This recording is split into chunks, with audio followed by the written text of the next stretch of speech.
Hey everyone, my name is Mr. Zarasua, and today we're going to talk about why we have to hashtag stay home.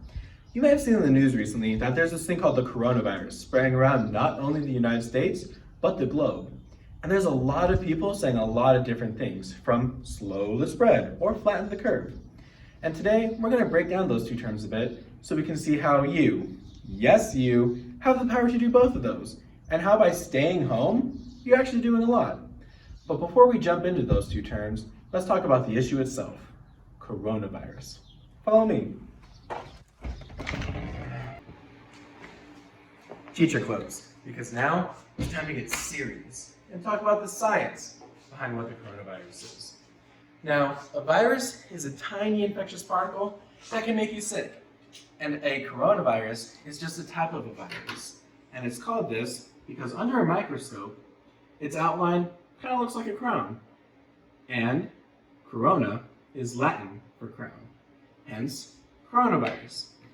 Now, on the news or online, you might have seen this also be called COVID-19. It sounds spooky, scary, official. But really, it's just an abbreviation. In COVID-19, the CO stands for corona, the VI for virus, D for disease, and 19 for 2019. Which is when it was first discovered.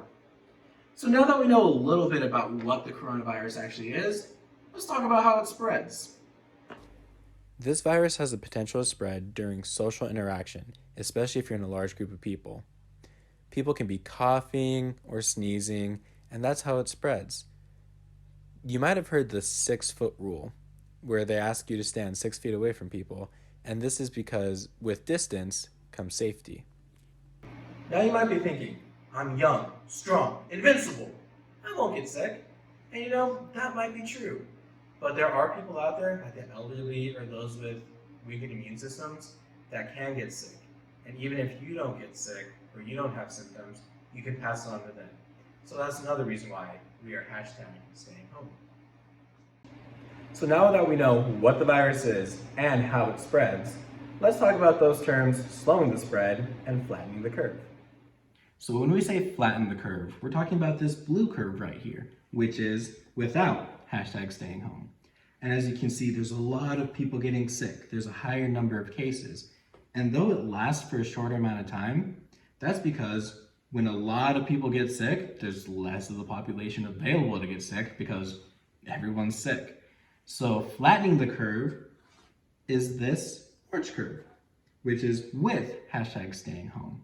And though it lasts for a little bit longer, a lot less people get sick over a bigger amount of time. So that gives hospitals enough resources to help everyone so we can all work to get better.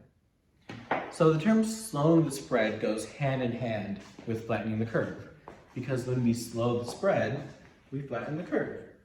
So now that we've discussed those two terms a bit, and now that we actually know what the coronavirus is, let's recap.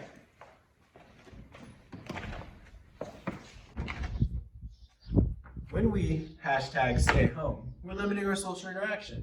And when we limit our social interaction, we are slowing the spread and flattening the curve.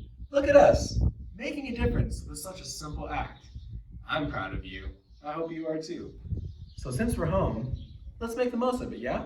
Play with your dogs.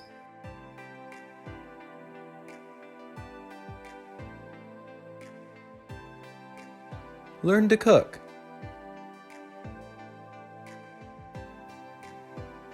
Practice or learn a new skill.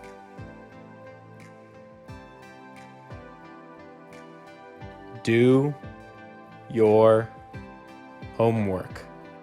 But remember, no matter what you do, let's stay home, because you have the power to make a difference.